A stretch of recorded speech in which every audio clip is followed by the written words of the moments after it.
from the Mental Health Association, plus we've got educators, leaders, and actually it's kind of nervous I am, so I do justice to this panel as well as the audience. Thank you for your overwhelming response, as well as your questions that has made us more prepared to conduct this. I'll just do a quick round of introduction. I believe everybody knows the panel very well because you've gone through this entire, signing up for it. But I'll just do a quick introduction. We've got Dr. Daniel Fung from IMH Singapore. He's the CEO, also a great mentor and leader for us as well as LearnX. He's guided us on a path where we are bringing this session, and he's the guest speaker for us today. We've got Dipali from Niti Aayog. I believe Dr. Chintan will also be joining her soon. But Dipali is the project director and leads the initiative across various of those with Niti Aayog, especially the AIM team. And we've got Amit joining us as well. And we've got first Mr. Anil Kumar, is the principal DPS Faridabad. Again, a great leader, runs a fantastic school in the premises, and his students speak a great stuff about him, including this one school, which I'm so proud of. They do academically as well as in sports and other stuff as well, extremely well. So welcome on board, sir. We've got Ms. Pankaj as well from DPS Bangalore, and she leads a great amount of energy when it comes to transforming school. And she's stepped in for the last minute because Manju ma'am had some family emergency. But welcome on board, ma'am, for this panel discussion.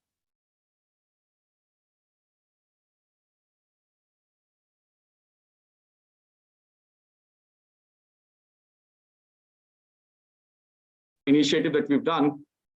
We would start with Dr. Daniel Fung, which highlights the topic that we are concerned about, all of us are talking about. And it's good to understand, what is actually self-harm and how is it, one of the teachers posted for me, Ms. Rubina, actually from Amity International, posted to me that how is it different from attention seeking, right? So something for you, Daniel, for Dr. Daniel Fung to start with. Sure. I hope you can hear me. Thanks, CK, and the very nice team that's here. Really, I hope to be able to really tap on your experience and your expertise. The topic of self-harm is interesting. Conceptually, self-harm just refers to when a person hurts their own body on purpose. And that, in a very broad sense, if you decide to smoke today, and cigarettes harmful. If you take cigarettes, it's self-harm, isn't it? But we often think of self-harm in a little bit more obvious ways, like we cut ourselves, or and often for young people, it is self-cutting as a common form of self-harm. It is apparently more common in women than men, and it's the same for young people as well. But very often, someone who self-harms, they're not actually trying to kill themselves, but certainly it is on a continuum between harming yourself and also trying to kill yourself, which is suicidality. And of course, in studies, mostly in clinical populations, they are at high risk of attempting suicide and even dying by suicide if they do not get help. So that's a kind of a broad concept of self-harm as a starting point. Now, how does that link to suicidality? Suicidality is very specific. It's someone who wants to kill themselves in an intentional act of self-destruction, which is a lot more than self-harm. Does self-harm lead towards that? Possibly, but the mechanisms are not very well known. I just wanted to add, before you take over again, CK, is this idea that do young people, youths, children even, think of dying? Is that within their mindset? And actually, the reality, and we've done surveys of this in general populations, it's not that uncommon. In fact, about 30% of young people do think of dying at some point, and very much like what I suppose Hamlet would say to himself in Shakespeare, right? To be or not to be, that is the question. Whether it is nobler to suffer the sling and arrows of outrageous fortune, or to take arms against the sea of troubles and by opposing end them. So thinking of dying is not uncommon. We did studies that suggest 30%. But Wow. the interesting piece of this is that parents don't really know. Most Yeah. of they are operating at about 3% of parents are aware that the children are thinking of dying. And teachers are even worse. Teachers are less than zero, less than 1%, 0 point something. So this is where you have a discrepancy. Got it. Self-harm, common. Do you know about it? Well, if it's in obvious places, you can see it.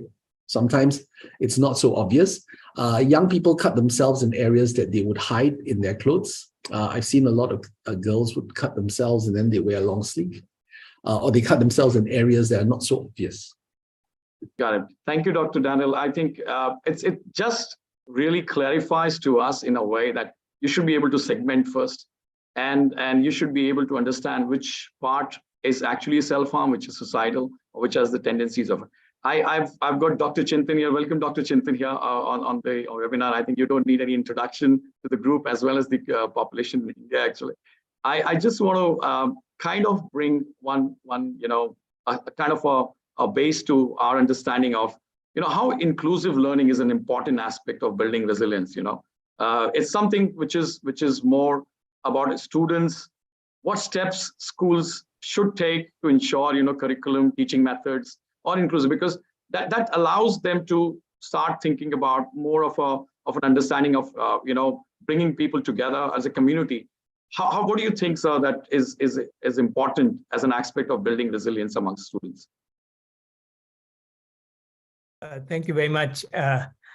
Thanks for this opportunity to be a part of this group. I have to start by saying that I am more here to learn than to share much wisdom, because I am not an expert on this particular topic. So even the opening remarks were very enlightening to me. In fact, I myself didn't know that children, I mean, I wasn't really sure whether children think of dying. I also didn't know what percentage of people know about it, and so on. So I think in terms of the school environments, I feel the first thing, I think of it at three levels. First, the pressure has to go down. At least in the context where we are. We work with, our office works with 10,000 schools, for example. But one of the things that we see where we work with the schools because we build the tinkering labs. These are the maker spaces. And children love it. But they have pressure to not go there once they reach about 10th grade, because there's a lot of academic pressure. And what's fun is not what gets you grades in our system often. And so that really changes the dynamics and on a macro scale. So I think that is one thing overall we have to change. I think this the one sort of again large way of making that change is the structural change, right? I mean, the structural rigidity, I think, increases that pressure, and the pressure leads to these thoughts of whatever they are. Again, I am not an expert to say what leads to this type of self-harming, but of being a failure in the traditional sense, and so on. And so if the academic structure is flexible, or has the flexibility, which of course starts from the policy level. If the policy level doesn't build the flexibility, then you as a school can't automatically build the flexibility, and so on. So that, I think, in the Indian context, that's happening with, say, the national education policy as it rolls out. And if we stick to the ethos of these policies, then I think a lot of good will come out of it. And then finally, I feel that if I were to speak from our vantage point, student-led learning, which is what happens in the context we are building in these 10,000 schools. Student-led learning, I think, builds a lot of confidence, a lot more interest, and then I think if you are engaged more productively, then I think your mind wanting to do other things is curtailed a little bit. I can go into more sort of a regular measure, etc. But I want to speak my mind, not really a prescription. Thank you, Dr. Chintan. I think you really brought in one thought that we all have, the stress, right? Is what is the cause of actually leading to either the thought or executing something which is self-harm. Dr. Fung, I would want to ask, there's a voice from many of those people around who put in those questions to me is, why would people, lead to a stage of self-harm or a thought of it? What are the, major, causes or reasons why people end up thinking or doing something like that? Thanks, CK. I think, for something like self-harm, which is, as I said, the thoughts of dying, thoughts of harming ourselves may be quite common. It emanates from an individual sense of frustration and unhappiness. So let me start by talking about what I call the dimensions of mental health. There are basically, you must first understand that a lot of times when you talk to the psychiatrist, you're assuming that I'm talking about illness. Now, illness is one of the dimensions, but the World Health Organization has already defined health as not merely the absence of illness, which means that it has a different dimension. The concept of well-being and wellness is upstream. The concept of illness, disease is downstream. And what do I mean by these dimensions? Let me explain a little bit more. I, in fact, think that there are three dimensions, and they are on three different planes. The first is the dimension of health, and it's a very broad dimension, not just disease. It is about general well-being, and it's very subjective. It's dependent on the individual. Now, what makes a young person feel good about themselves? What are the important factors for that? That is the first dimension that is important. If they are unhappy for whatever reason, whether they had a bad experience in life, they were stressed by school, they were traumatized by something bad that happened to them, that would affect their mental health. The second dimension is the dimension of illness. Illness, there are many mental illnesses. They are brain disorders. But unlike neurological disorders where you can find a pathology by scanning the brain, psychiatric or mental illnesses and diseases are neural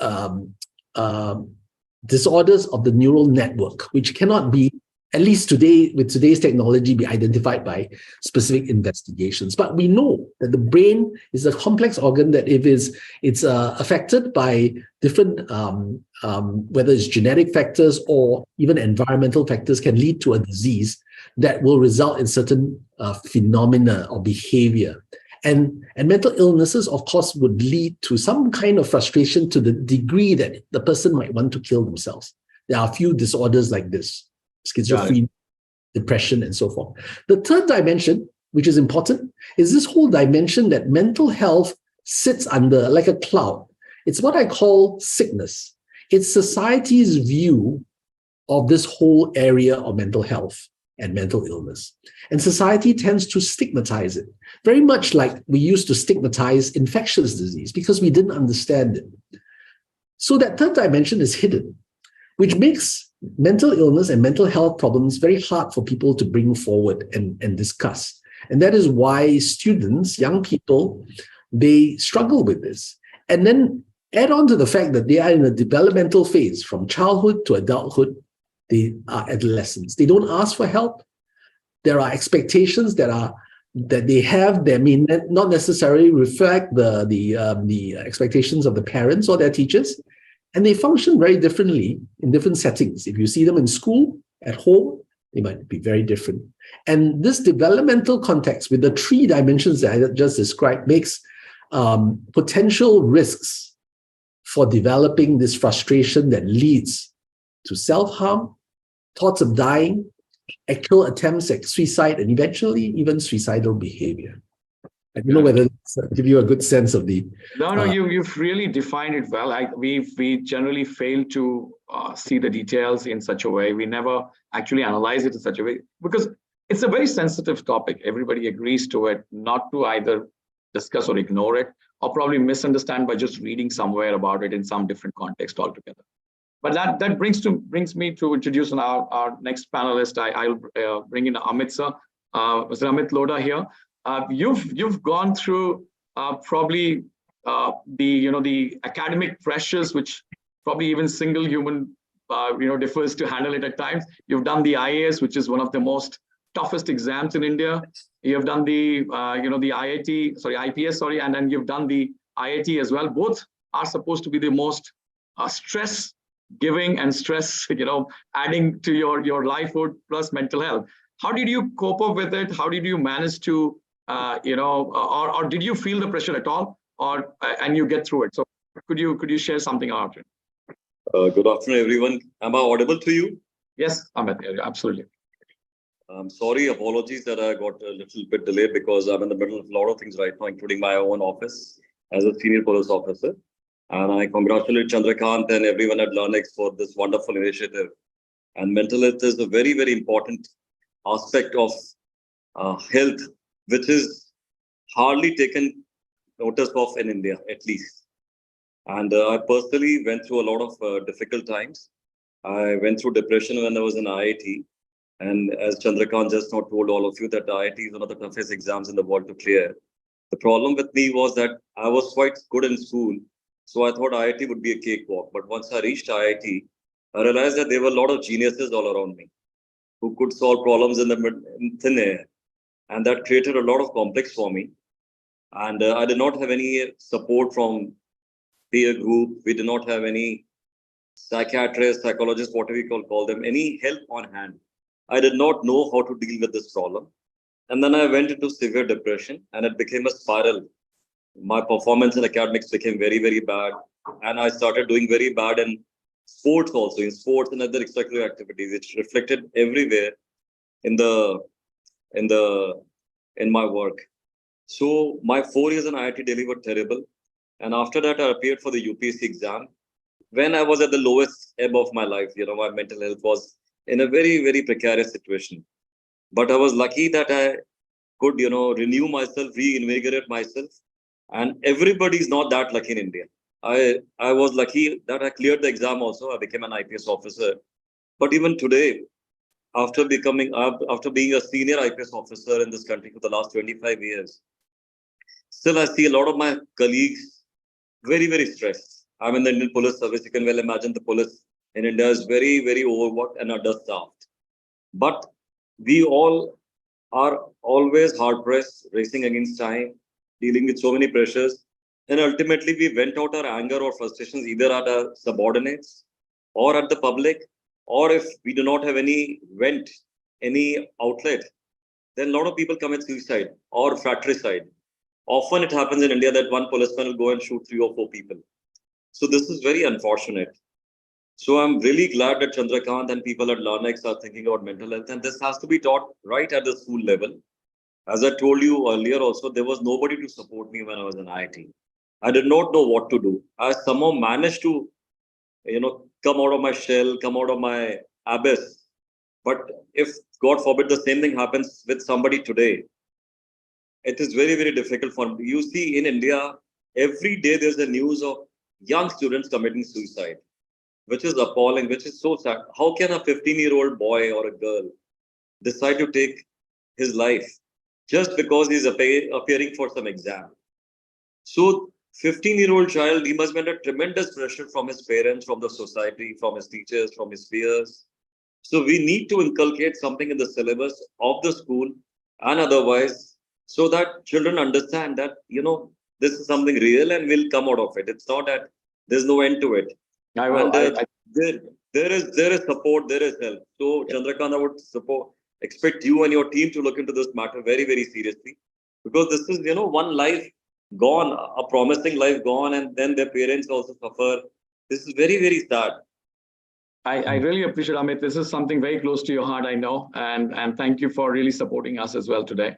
I would now come to the school community, which is sometimes blamed or sometimes brought into the limelight, saying that the stress actually builds up the school or the curriculum should be corrected. So I'll start with Pankaj ma'am, headmistress at DPS Bangalore. I know this is very close to your heart. I've spoken to you several times on this topic. And your school has taken a lot of initiatives as it is today, right? But just to build on, what do you think about and the pressures and the students go through, and how are you today trying to respond to it? As what Amit said, students need help. Student needs to talk to someone, right? And I'll come back to more of how we can solve this, but I want to know what you are doing at your school level. You are doing fantastic stuff, but I just want people to hear about it as well. Yeah. So good afternoon, everyone.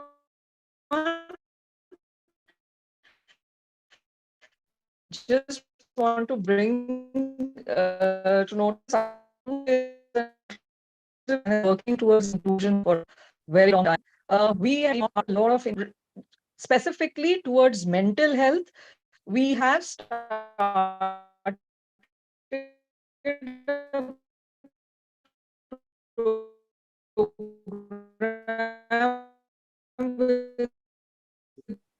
Ma'am, we can't hear you properly, Pankaj ma'am. We have a whole of, okay. Can you switch off your video? Then it will be probably audible. If you just switch off your video, we should be okay. Yeah. Yeah. Yeah. We're doing a lot of things. Is it better? No. Is it better now? Yes. Okay. So at school, what we have done is we have started a program of educators.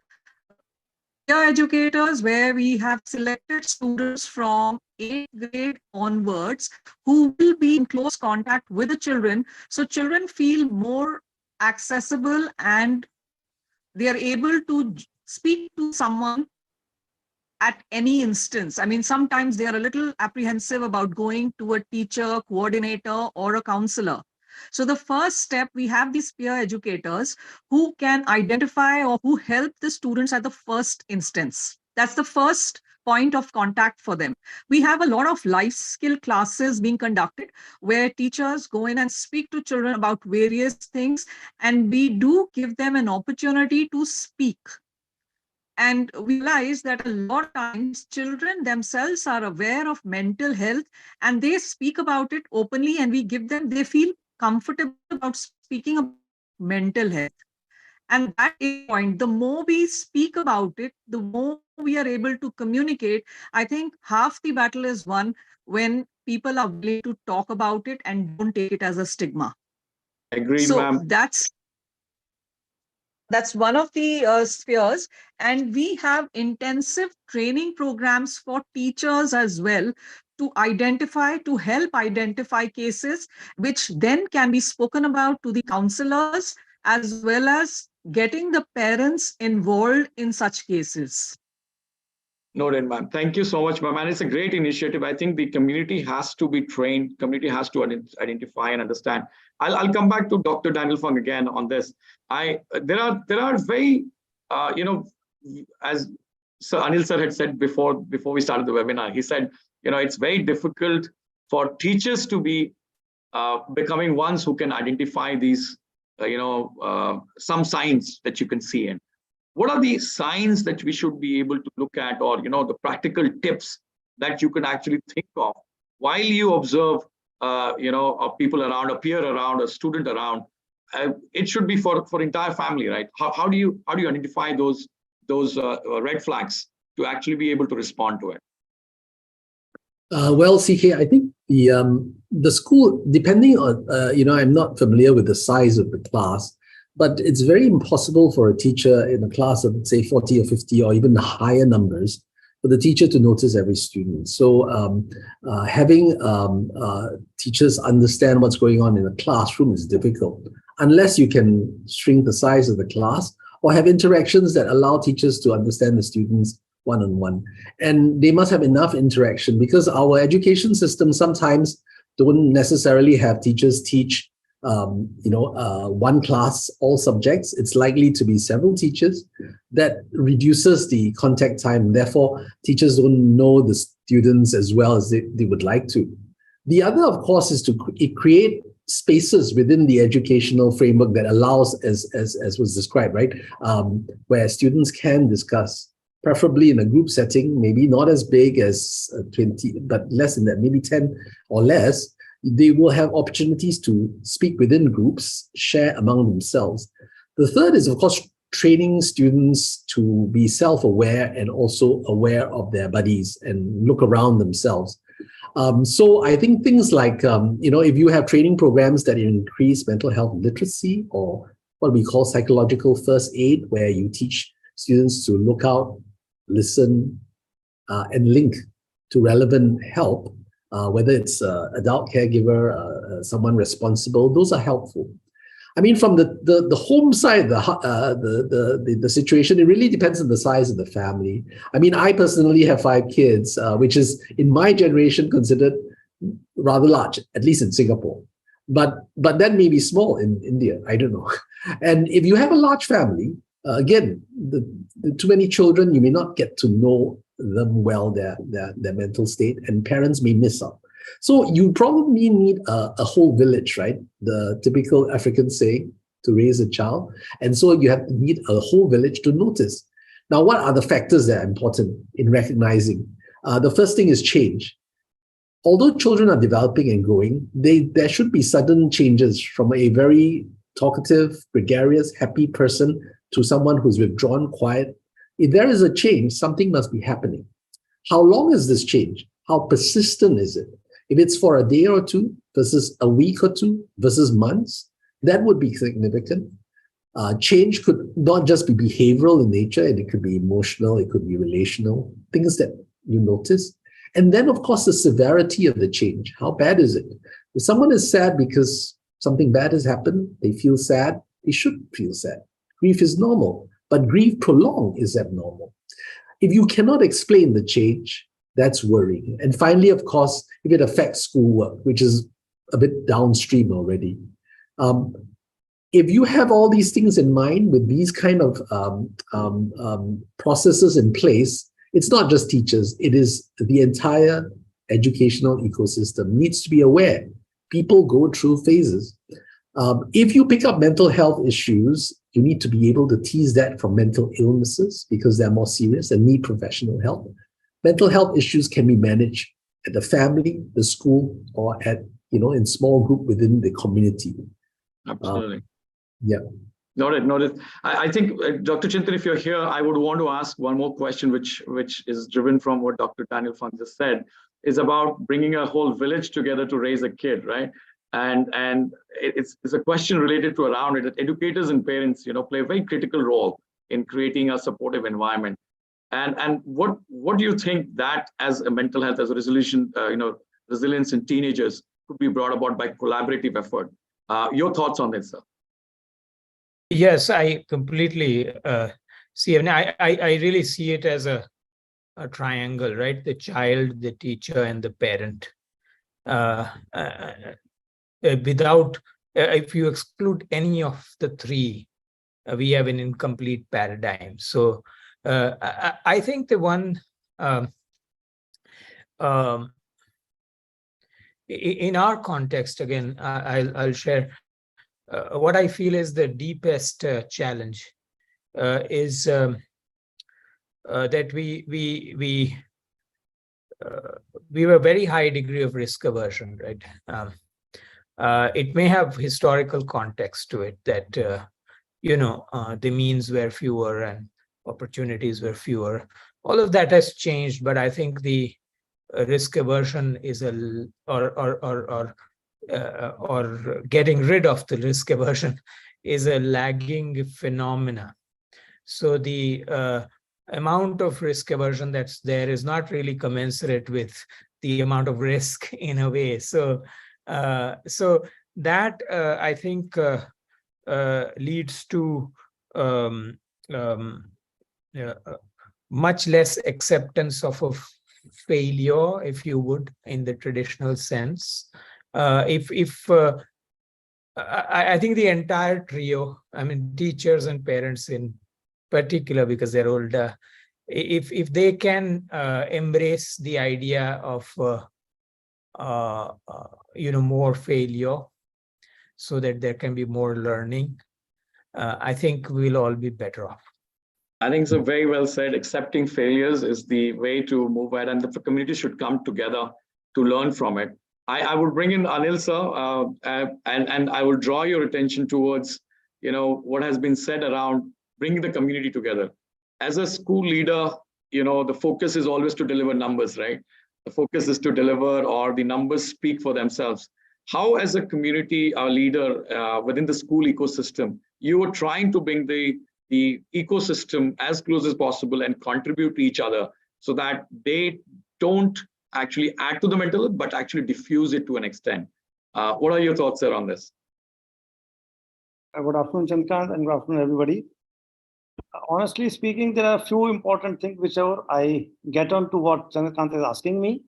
What I personally feel, the term self-harm, I'm sure it must be there in the dictionary for very long, but truly speaking, has its origin and its roots going back to the term called self-respect and self-esteem. Why does a word self-harm actually come into play?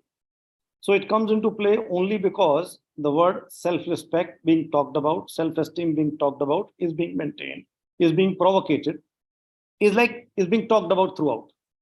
What it leads to, it finally leads to the animal behavior and the animal instinct.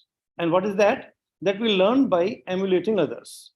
We learn by observation. We learn by listening. We learn by repeating things. So what happens is that when a child or someone who is getting into the domain of self-harm and then to the suicidal tendencies, the cause for that is that he or she, when they are around a particular set of children or a crowd, they start comparing themselves with the others. And parents are a big killers at that point in time rather than anybody else. Because if there are two children in the family, then the parents themselves start comparing the two by saying, oh, he is so good at math, the other one is so good at football. And then so, oh, you are not able to do this sum also, etc. And all that. So that comparison at the very early stage, when the child is being put to, then obviously the child is going to talk on those issues and leading to his self-worth. Now that self-worth, when it gets compromised by these surrounding areas and the noise, obviously it will create problems. Now, when it creates problems, we don't recognize those symptoms, what Dr. Fung has basically mentioned. I was about to ask him also that a few more symptoms if we can put into. I was actually looking at what are those symptoms from where you can see those withdrawal signs, etc. and all that. So change is one, what he has basically mentioned, is very rightly mentioned, because when the children are like not within themselves what they are and unable to express what they are, then obviously they will start withdrawing. First, they will not eat, or they will overeat, or whatever. I'll say the big change in behavior, very rightly put. Having said this, in order to actually bring all this under control in any of the forms, whatever, when we talk about, like we also run the peer program, etc. and all that, we do the peer teaching also. To the extent, not only peer learning, we do the peer teaching. That means a child who is doing really well in the classroom, on one hand, we appreciate that, oh, you're doing so well, fantastic. But then in that case, we ask him to stand up there on the board and start teaching the other children as well. This is what has been done to me when I was a student long back 50 years ago. It's like, if you talk about like this, that means you're trying to bring the cohort together. Like what Dr. Fung said, it's a village. So that classroom becomes a village. Everybody is enjoying everybody's strength, and then recognizing if someone has a weakness, then must be seen as a unique weakness, not as a cumulative set of things put together. All these things which I've noticed is that they're basically leading to the scenarios what we are seeing around, whether it is suicidal or self-harm or all that. But I'll say emulating behavior is the core which one must avoid within the school setup, within the family, within the area and confines where the child or the individual is. Why talk about child? If what Dr. Fung has mentioned, I would like to ask him a little more deeper on the three segments which he has talked about, that if something which is neurologically disturbing someone, okay, that is one issue. I would like to have symptoms from Dr. Fung on that. If someone who is like because of the environment, which I am referring to, it is something different. Something which is amiss otherwise, we would like to have experts' opinion on that. Having said this, I'm very clear the root cause which I'm observing in my school is the comparison which we draw. We do not appreciate what one has good in them. We start depreciating what they do not have in them. And there is none who is born with all. So if we bring a cohort and a community together, that's how we can perhaps meet this challenge, in my opinion. Dr. Fung, on the other areas where I'll say, where actually speaking, when there is some difficulty in the brain itself and the MRIs are supposed to tell us, how do we recognize all those things? They may be issues. So Dr. Fung, I would like to hear you on that. Sure. I was going to talk a little bit about stress, because I think stress is a very often quoted but really misunderstood. Stress is something that occurs across all of life. You know, every child will face it, as every family or every adult does. But there is positive stress. When Hans Selye describes stress, he describes it in engineering terms, right? It's like a balance. It's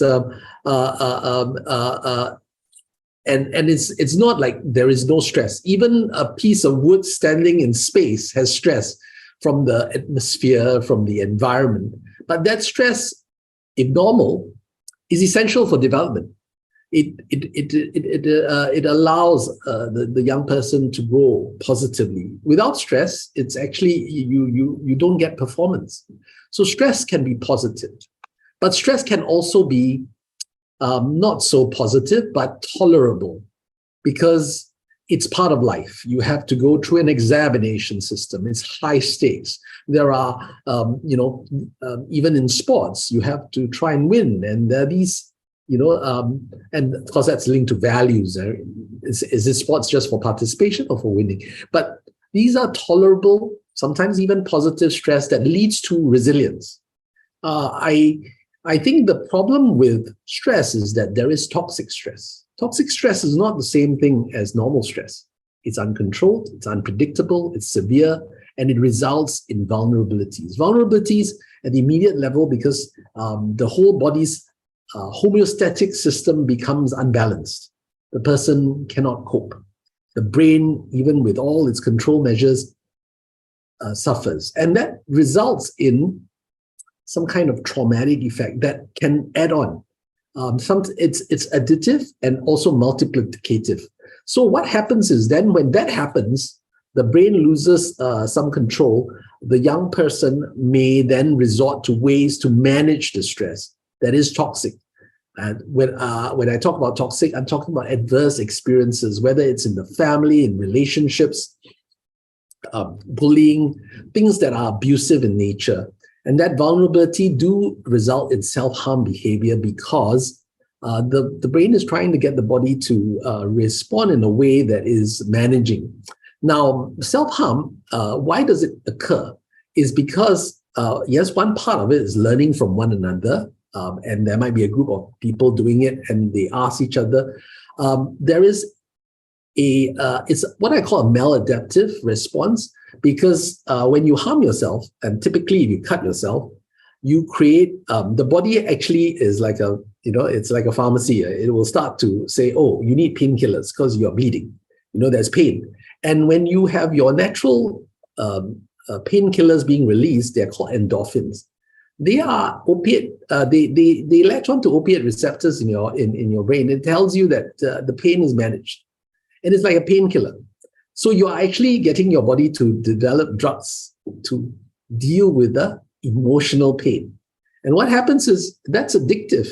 So once you start this process, this maladaptive behavior ends up in frequenting self-harm to the degree that, oh, well, I can deal with my pain this way. And it works for some people, but it's not adaptive. It's not useful because it's potentially harmful. There are other correlates. It leads to, if that doesn't work, what's next? You harm myself more. And then potentially you could do something seriously bad to yourself. And that's due to that toxic stress. But good stress builds resilience. I like to think of it like on a river, upstream, the river is usually calm and easy, and you can learn to swim. And you build resilience by being a swimmer. Downstream, the river is fast moving. You drown, you die. And that's where a lot of, when we try to help people, we are always downstream. But we need to think about how we can help them upstream. And that's the link between vulnerability and resilience. I think very well said, Dr. Fang. I think Anil sir, it was I think a good response for it. Absolutely. I've simply loved the corollary what Dr. Fang has said.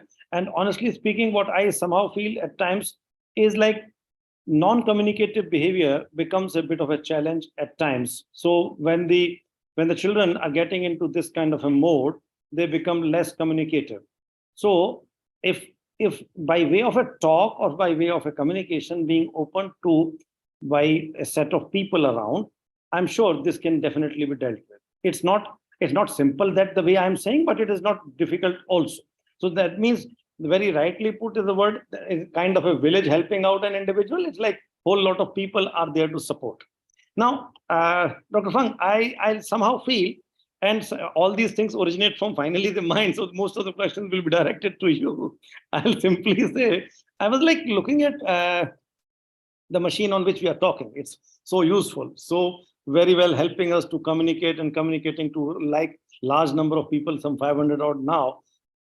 On the other hand, the exposure to this to the children at an early age, leading to a cyberbullying, etc.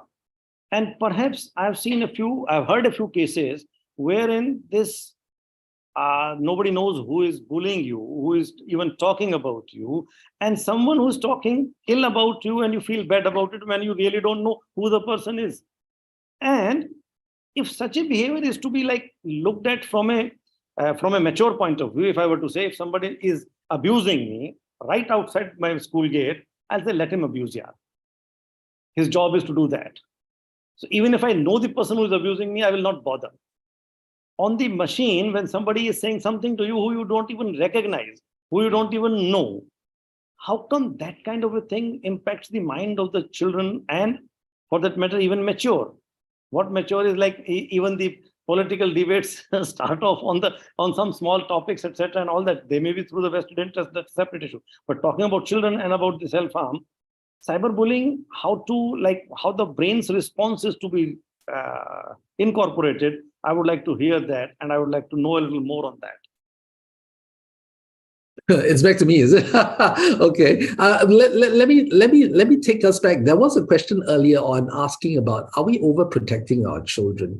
And I think there is some degree of that in this world where children are more precious. And even India, you're not reproducing enough around the world, you're already reproducing much faster than most of the rest of the world.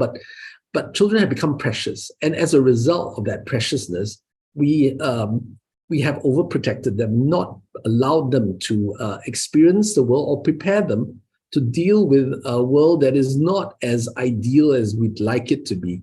So as much as we want to create a world where everybody is helping one another, there might be opportunities for learning. And this is linked to that idea of failure and allowing children to learn from mistakes. And bullying could be a learning experience. Unfortunately, the problem with bullying is this. If it's persistent and it's in the old days, it's traditional bullying. That occurs about 10% of kids.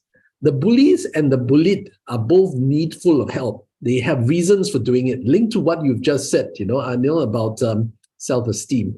And yet, in the cyber world, this is 10 times sort of multiplied. The percentage is around the same, but it's almost like being bullied by a lot more people, and that affects that self-esteem a lot. Now, I think it is also linked to this whole idea of the hierarchy of needs. In the old days, all the children need is a safe place, good food, enough nutrition. But today we have higher needs. No longer are we just dependent on just pure physiological needs, Even education is a given. You're all teachers. There's so many teachers here. There are schools for children to go to. The needs go up higher this hierarchy, and up the hierarchy is all these self esteem and self development sort of goals, which are not easy to achieve. And without that, the young person, particularly a teenager, feels like they have no meaning in this world. And that's where if they were into self-harming, they might flit on to the other side about, maybe I don't deserve to be in this world. Maybe I should leave this world. And dying is now an open opportunity to sort of escape from all of these difficulties. And so I think the other piece is to create meaning and purpose. Someone also asked, is there a place for spirituality? Indeed, we are starting to see this. I get very upset when people come out in schools and say, oh, we are a secular school, so there's no religion to be talked about. I actually think that, well, I'm sure it's the case in India too, we are actually multi-religious societies in Asia, and that religion is a key component of mental health in our societies. And we should embrace and allow children to discuss this. And it's very sad in Singapore sometimes that people don't do enough of that. We used to have more of it. And I'm worried about this because it affects this whole idea that without meaning and purpose, and you are up that hierarchy where you need to self-actualize, what is there? Is it to make a lot of money? Not everyone is going to make a lot of money. And then you're in trouble. And so school results, why is there all these expectations become very important? So I'm just, it's a bit philosophical, but I think it's important. You've covered everything which we believe. I have also questions in my mind. I would want to bring Amit for a quick one here. Amit, you've yourself heard what Anil sir said, comparison, and people around you talk about, comparing you with somebody else. You yourself have reached a stage where your kids would be comparing, not from outside, but yourself too, right? How do you avoid that, or how do you handle that particular part in your life or managing your kids with it? That would be really helpful to understand your side of it, because you're yourself a great achiever. You've got Netflix series on your name, as well as you're a leader in the police services. Could you just throw some light on that as well? Amit, you there? I think I'll come back to Amit later. Pankaj ma'am, you had... Oh, sorry, yeah. I'm sorry, I just missed it. CK, there was some connection issue. Can you please repeat? Yeah, what I'm saying is that you've heard Anil sir speak about comparison, right? And it leads to that stress, or that I comparing to somebody else's performance and somebody else's situation, and then feeling bad about it, or somebody else comparing me to it. You yourself have achieved, academically very well, socially very well, including being on the Netflix series and stuff. How your kids, how do you avoid them to compare themselves with you, or try to be overachiever than what you've already done? How would you do that? BK, that's a very, very relevant question, very pertinent, and often plays havoc on a child's psyche. Luckily for me, my wife keeps me very grounded. She doesn't let me fly. So if you're grounded yourself, you don't let it reflect around you. And your children are the first victims of your so-called achievements. So I never talk about my achievements. I always encourage them to do whatever they want to. For example, my son, he was very good in physics and maths, much better than what I was. But he said, I do not want to go to IIT. He did not appear for the exam. He went to Delhi University. But never did once I mentioned to him that, you could have gone to IIT, or look what I have done. Never. My daughter has not joined Miranda College in Delhi University again. She was also brilliant, but they're all following their passions, their pursuits. And we never compare, never. We do not even discuss these things. It's a very conscious decision, because I've seen in my own home, sometimes my cousins, they will compare their children with my children. That, look, Amit Bhaiya's children are doing so well, blah, blah, blah. This is very, very bad, very detrimental to a child's mentality. And see, all of us have our own journey in this world. Sounds very philosophical, spiritual, but this is the truth. And there is no race. One of my constables, his daughter has appeared for the NEET exam 2 or 3 times. She has not been successful till now. But I told them that this is your passion, your dream. So just follow. Don't think that, somebody else has done it in his first attempt. You just keep working towards your goal, because there's no race against with anybody. It's our own journey. Let us enjoy this process. And I do not know about other countries, but in India, it's always a race. It's so unfortunate that once you get a job, then you get married, it's a race. Then you have children. Again, every time you're trying to do what everybody else is doing. Your cousins, your relatives, there's so much of pressure. And this is really stupid. And at the end of it, I think hardly any of us lives a life. We just exist, ticking off the boxes which are according to societal norms, not doing things which make us happy.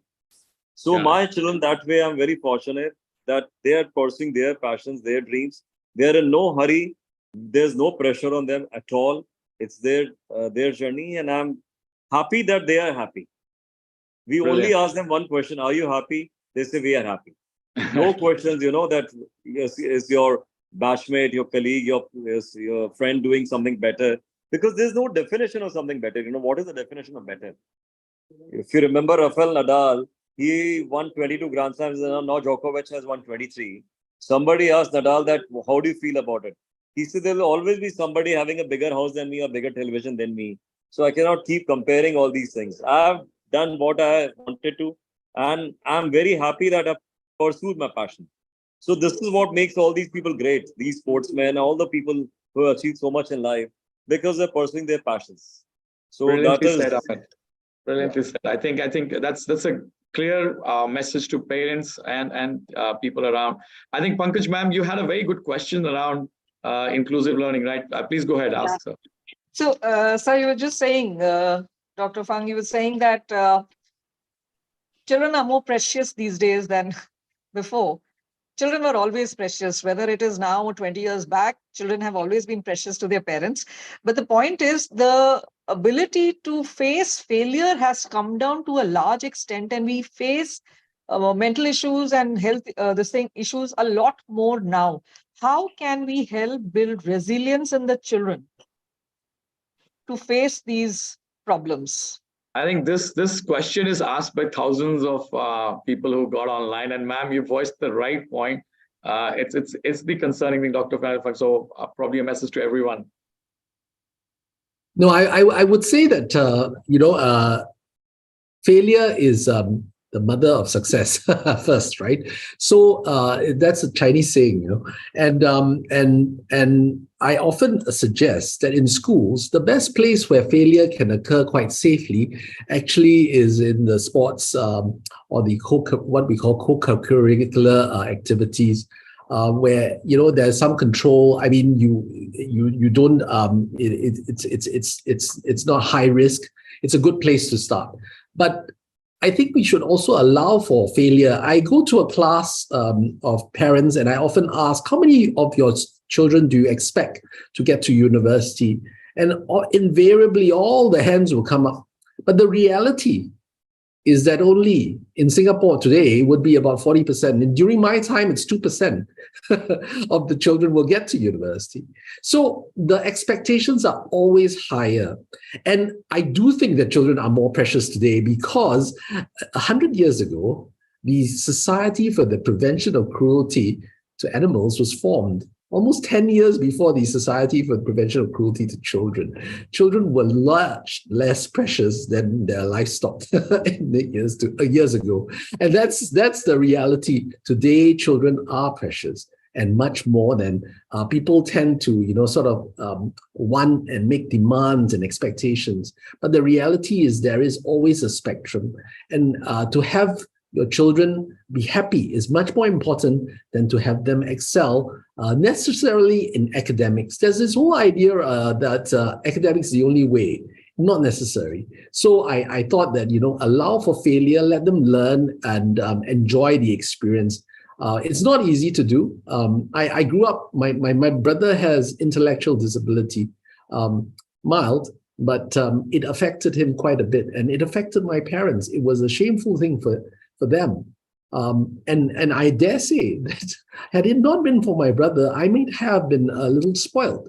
So sometimes we need to think about how do we manage this expectation with the general view that everyone competes and this is a rat race. We are a human race. Do you think parenting workshops would help in this regard? The problem with parenting workshops is that they're always attended by people who don't need it because they already been thinking about it. They're very good.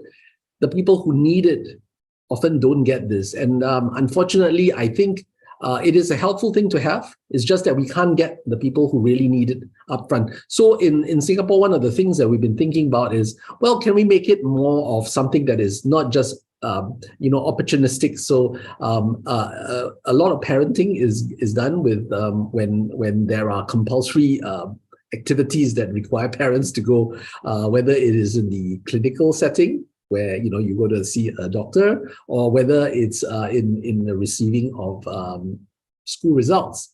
So we, I do not know what's the situation in India, but in Singapore, the parents that we most want to reach out are often not there. That's the problem. It's not that parenting workshops don't work. They do. They're quite effective. They're very helpful, but then we don't get the people there. That's the problem. Dr. Fung, I have one, and that brings to the topic that we wanted to drive down further into, that we've got a huge amount of educators on online listening to you right now. And they are all, they believe that what you're saying is correct in terms of, and we all know the data speak to us as well, that there is self-harm, there is societal, that's which we reported every day. But how, as an educator, as a part of that systemic community, can I start to do something to transform it, to change it, or strategies for me in a way? I know LearnX is going to share certain things further down, so please stay on as long as you can.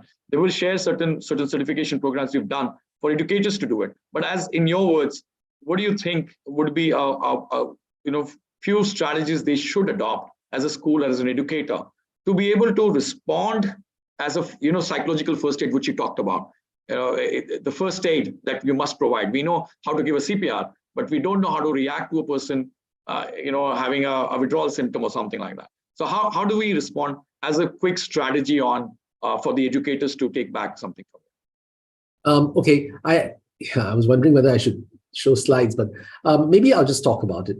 I think the basic thing is educators need to be educated, right, in this area. How can you look, listen, and help, or link? And the look and listen part is important. So you need to know, you must have mental health literacy for yourself, and educators can do this. There are a number of, what LearnX is doing is one of the ways that, you can get educated, about the signs and symptoms, whether it's mental illness, a sense of hopelessness, is there intention, what is the type of method that the young person is thinking of, or what resources are available, and what are the risks. You need to understand those things, and you need to be taught. I usually, when I teach my medical students to do suicide risk assessment, I tell them, look, you need to do what are the common conditions. So depression, schizophrenia, substance use, those are the three most common conditions that would lead to suicide. That would be one. Then what are the other signs? For example, in a young person, a male is more likely, right? If they come from a family that is very dysfunctional, there is a single parent, there's some demographic risk factors. And then are there resources? Are there people to help? Or are they alone? We have a lot of suicides that come from students who are, away from their family. They're living in, hostels, and they don't have much support. That's quite important. And then what methods? In Singapore, the most common method for suicide is actually jumping. So do we have access to that? Some things you can prevent, like maybe medications and drugs. There are ways to control that. And then finally, of course, is if you pick up a young person who's suicidal, what do? Do you help them, or do you just, send them off to a specialist? Very often, I think you need to help them at that point where you get them to talk about it, ask them to, what they're thinking about, and are there any distractions that can help? Are there helplines that are available? Ask them to reflect on things that they still want to do, the important people, and how they would react if something happened to them. In some situations, people, even get them to sign a no harm contract, to say, yes, I'm going to promise I'm not going to harm myself.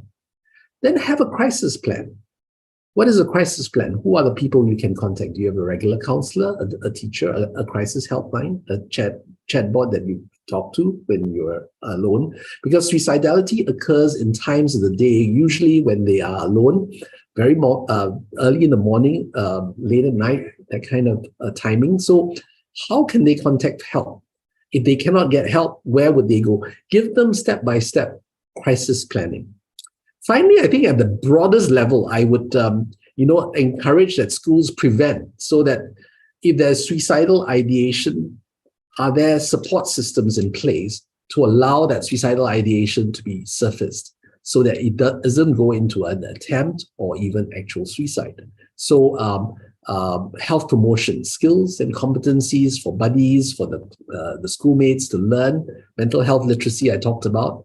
Then specifically, if you have crisis in, like suppose something bad has happened in your village and the school is the student is there and you know that a lot of people are harmed and you need to manage that crisis. You need to create the social support immediately, allow them to sort of grieve if there is death and or dying or severe illness. How do you create an environment where a young person can say, okay, I need help.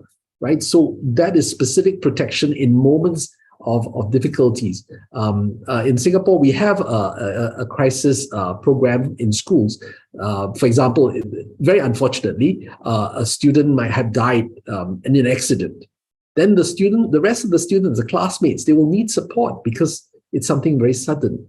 Right, so that might lead to suicidal thinking sometimes. Then finally, I think if you know that there are family crises, there's divorce, there's breakup, can you create support systems for these individuals? So high-risk individuals in the school system, if you can pick it up. I know that some of our schools at secondary school level, they actually screen. So if there's a single parent family, they will see that as a higher risk. They will sort of pay attention. And we have school counselors ready to sort of support them should they need it. Finally, of course, if you are at a level of maturity where you feel confident and you have resources in place, is to do screening. Right, and there are screening measures. Of course, training is necessary. Otherwise, you screen. You have every 100 student you screen. You pick up 10 kids. You must know what to do with it. But these are some of the sort of measures that I would sort of encourage schools to think about.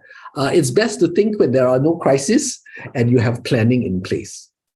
Yeah, I think you very rightly said, we put in a tool as well, Dr. Fung, if you remember, we put in a tool together to screen risk or even red flags in kids today. Mm-hmm. It's something which one of the teachers have asked me, very, very intriguing question here, Shreya from DPS Bangalore. She's asked me how do you get a child to talk who's introvert? They don't come out with that kind of, they've been quiet all the while. And probably they don't speak up so well and don't communicate so well. What would be our way of approaching them or handling such a situation in understanding them better? I think usually with children who don't speak, firstly you have to, of course, assess whether they're not speaking is a problem in itself. There's actually a condition called selective mutism where children don't speak in school, but they speak quite normally at home, and that condition is treatable. But if children are generally shy and it's hard to sort of get them to talk, there are other ways. And when the parallel communications, whether it's in art or in the creative side of things, where children communicate. If you find a drawing that's very disturbing, please look at the child again and have a second look. Find out what's going on. If the child has written an essay that makes you very worried as a teacher, it's not time to go, okay, give him an F. Find out. Try to understand a little bit more, talk to the relevant caregiving adults. Those are things that you would do rather than say, okay, please speak, because not every child is ready to talk. But if you know a child well, or if there's someone who knows the child better, you can see whether there is a change in their behavior that is significant for us to be a little bit more concerned. Absolutely agree. I think I'll ask one more question here to Anil sir.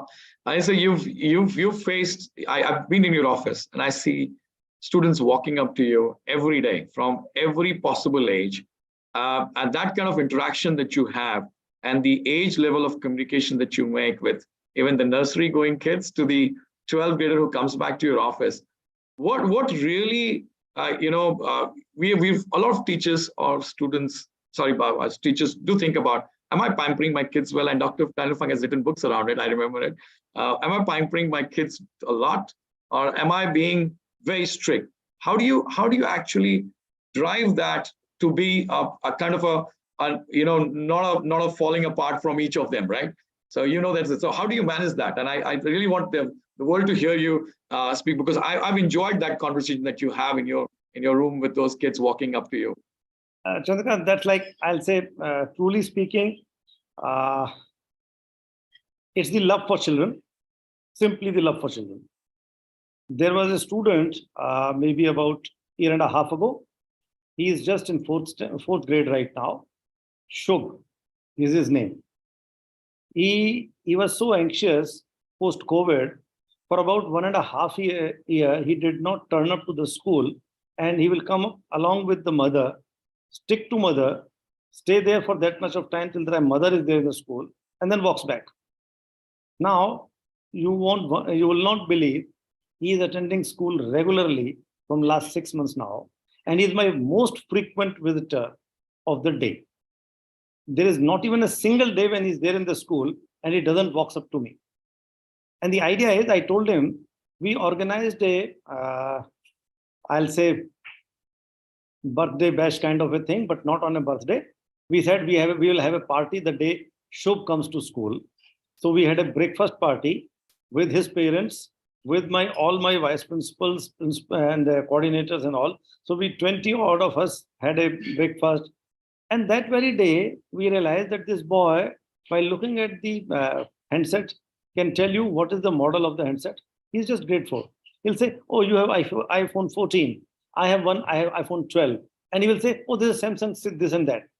He is that sharp and observant, but will not speak up till the time he familiarizes himself to the people around, to the surrounding around. So the idea is that how I do it and the way I do it is, I just want to be what they are. I just want to be what I am. So I just keep telling them, look, I am like this, you be what you are.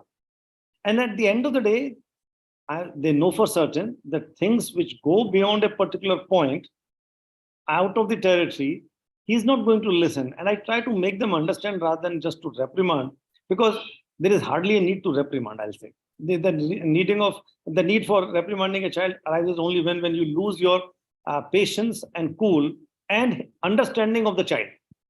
As long as you understand the child, I'll say they will walk up to you. So the idea is love, care, compassion. There is none who will not like it. There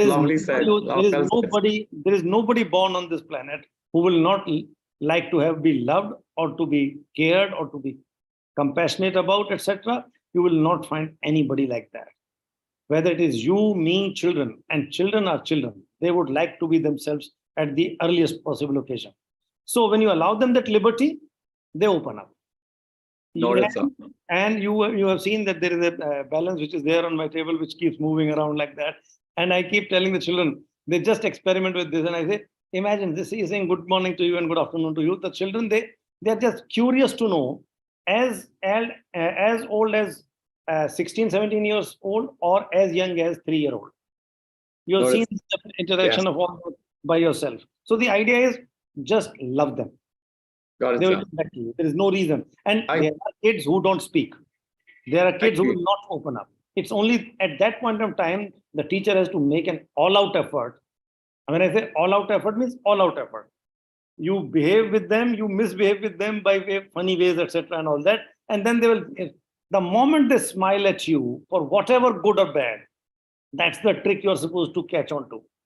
That's the trick. Then you can peep into their heart, you can peep into their mind. Otherwise, they will not give you that window at all. So if a child is not talking to you, is introvert, etc. and all that, my advice to the concerned teacher, whosoever has raised this question, is be who you are first. The child will notice and will see what trait matches with the child. He or she will associate you with that. So that liberty, that freedom the child should have, that confidence the child should have. Got it, sir. Thank you so much, sir. And Daniel, sir, Dr. Fung, we've got one more very interesting one, which I actually was the part of, building up learnings when we were doing it, the denial part. Nobody accepts that something is wrong, right? You, or the school, the system, the parents end up saying nothing is wrong. And or probably if you're pointed to something, which is a situation which is going wrong, you end up denying it and saying that, no, there's nothing wrong with my kid. There's something wrong with at your school. So the denial becomes a bigger part of the entire system, driven to next level or whatever you think it's to that stage. What is your view on that? Well, I think the most common denial that we have is a student who has learning disabilities. I often have, because of my work with schools, and it's very clear that the student is not coping in the school system, and there is some difficulties. They could have a learning disability, a specific learning disability, and some parents find that very hard to accept. What I normally do is not to straight away sort of confront them with the truth, because it's too difficult. Sometimes it's very painful. So when you're faced with such denial, I think it's important to be very patient. Allow the child to continue the school as best you can, and support the family, but engage them. So I spend sometimes a whole year with parents, talking to them about the difficulties, giving them various ways of sort of understanding the child's learning, and then with time it helps. And of course, it also is important for school ecosystems to accept this. I do not know how this works in India, but in Singapore we flitted between special schools and inclusive schools where we have special needs students within them. And so the latter is more preferred these days. But we do already have, historically anyway, a legacy of almost 20 special schools. So we work with both to help the parents. Some of the children should be in one and not the other system, but honestly, I think it's how you create a supportive environment that's not too stigmatizing. And also the other part is, if the child is in the wrong place, the risk of bullying and other kinds of adverse sort of follow-on consequences might be there. So how do you support such families? It does require a bit of patience. And that's my experience as a healthcare person coming in to the educational system. I'm sure that the principals and schools, teachers and so forth will have to deal with this really upfront. So it's not easy. That's my. No, you said it rightly. I think I'll ask Pankaj ma'am to just jump in for a quick note on this as well. Pankaj ma'am, you've raised this concern before as well, right? What are your thoughts when you were speaking about it? So we've tried a lot of times. It takes a few meetings with the parents before they are convinced about a problem. But we still, at the end of it, after multiple meetings also, sometimes it's very difficult to convince them. Even with evidences, if you go forth with, testing systems and you try and tell them, they don't till they are like really at the end of the road, and they know that there's no other way than to go in for a professional assessment from a recognized organization like maybe Spastic Society or something like that. So a lot of times it takes a lot of pressure on the counselors, the teachers, the coordinators to convince them. And even after that, parents sometimes do not agree. And it's very difficult when they come back and they blame that, okay, this is not it. It's a very tough situation. I understand it's difficult for a parent to, accept it. But sometimes we have no choice but to, show that this is the case. I think this is where the community build-up happens, right? We've got to bring everybody on the same page to understand there can be learning difficulties, or there could be, the child could be better in certain other situations or circumstances to deliver better results. I was speaking to someone, and this is a very, very keen story that I learned even yesterday. I was speaking to someone, and he told me that the child was not performing very well. So they added a tuition teacher to him at home to teach him, extra classes. While conducting those classes, he realized that the kid could not write very fast. Okay, so he would never be able to complete the answer sheets within the stipulated time. and he would not be able to complete those, which is given to him in a bad handwriting as well. He would never be able to score well. But the identification happened that it was something to do with the disability that he had, and when the scan happened. So it could be something else. It could be that the expectations of ours is overburdening on people. But there's a lot that we're doing. I believe the awareness is to start first. What Dr. Daniel Fang, Anil sir, everybody on the panel said, and I'm so glad Dr. Chintan is here as well. Dr. Chintan, you have any questions which you want to ask Dr. Daniel Fang, so that I would kind of, if you're here, then it would be good to summarize this entire seminar that we had. No, actually, very fascinating. I learned a lot. I think most of what I had to ask has been asked. I had one, again, not an expert opinion or thought, but one of my mental models was that, this entire discussion kind of assumes that mental health issues have to arise, and therefore we must do something at the system level. But are there ways to sort of, at individual level interventions, to make children resilient from very early ages, so that such issues can be averted, and the leaning on the load on the system that responds to it is lowered? So a completely different pathway, as opposed to sort of a risk, instead of a mitigation pathway, as opposed to an adaptation pathway, if you would have said. There was one macro question in my mind. Dr. Fang, you're the expert here. No, I mean, I'm not. I'm the expert for illness. I can talk about prevention of illness. I'm not the expert for the promotion of health. This is a difficult area. It's a question of understanding happiness, because well-being is happiness, and it's subjective happiness. It's subjective well-being, it's happiness. And how do we help our children be happy? Now, the individual parents would know that answer better than I would, but every parent must ask that question. How can I help my child be happy? What would make me happy? And actually, that's our objective as parents, right? Raise happy children. So that is a difficult question, because it means that we must take away all of the things that we want to expect from our kids and say, look, what would make them happy? What's important to them? I often see a child who's good in sports told to say, stop, exams coming, can't play your sports, do this. And does that make them happy? Is that so transitory? What about joy? Joy is continuous happiness. So can we create environments where children can explore the world, have enough time to learn where they are going? Recently we just elected our new president for Singapore. He's going to be sworn in a couple of days' time. His name is Tharman, and and President Tharman failed a lot in school, but his father allowed him. His father was a doctor who allowed him to really do and explore the world. And I think that's something that's a lesson for us all, that our expectations on our children are quite important.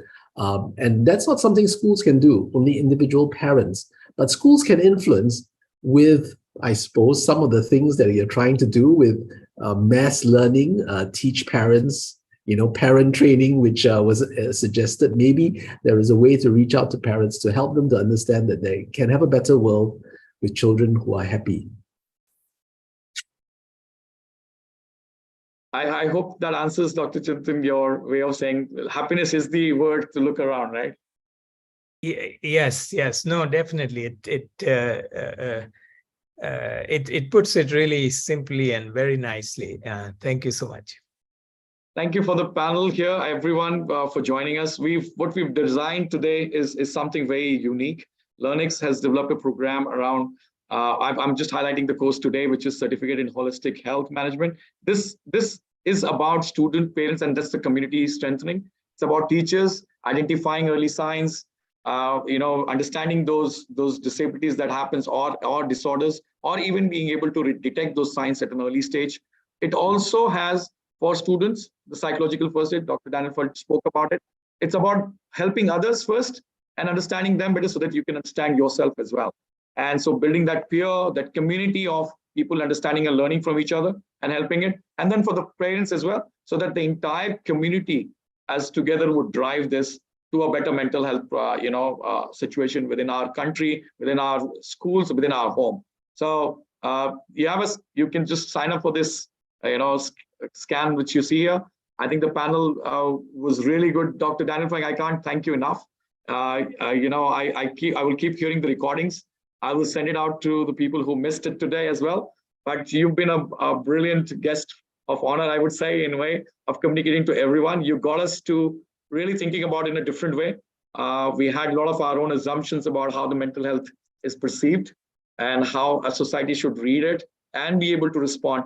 I know it's a limited time, but in 90 minutes, we could cover a lot today, understand it better. And I will keep continuing these sessions with you in future as well. And thank you all, Dr. Chintan, Anil sir, Pankaj ma'am, and the rest of the people who actually joined and left. Amit, he had to go for some immediate office work. And so I really appreciate all of your participation and Niti Aayog for supporting this initiative with Learnix across India. We are already training all 10,000 schools, sir. So that gives us a great initiative. People are. So it's an initiative from your side, which is really taken 10,000 teachers plus are on the platform. So, and we will go probably expand more, but as we know, mental health is a topic, but let's talk about it more. Let's share more and let's bring in more ideas to be able to fight it together. Okay, build it together as a resilience, as a community. Thank you once again, everyone. I think we've got a few more minutes, but any other questions? Otherwise, we'll turn off the session then. Thank you, sir. Thank you. Thank you so much. Thank you. Sir. Really enjoyed the session hosting you all. Thank you. Thank you, CK. Thank you, Dr. Fung. Thank you. Thank you, Learnix, for all the work that you do. Yes. Thank you, sir. Thanks for your support, sir. Wonderful initiative. Thank you. Thank you, ma'am. So we can leave now, right? Yes, Dr. Fung, you can. Okay. William, we can stop the session. Thank you. Thank you And so we'll bring another. Dr. Fung, thank you so much. Appreciate your support. Pankaj ma'am, Thank you. stepping in. Okay. Thank you. Bye. Thank you. I was quite apprehensive, Chandrakant, frankly, being pulled in, but it was fine. Thank you so much Now for you supporting. did super well. Thank you for your support, ma'am. Thank you for your support. Thank you. Bye-bye. Bye.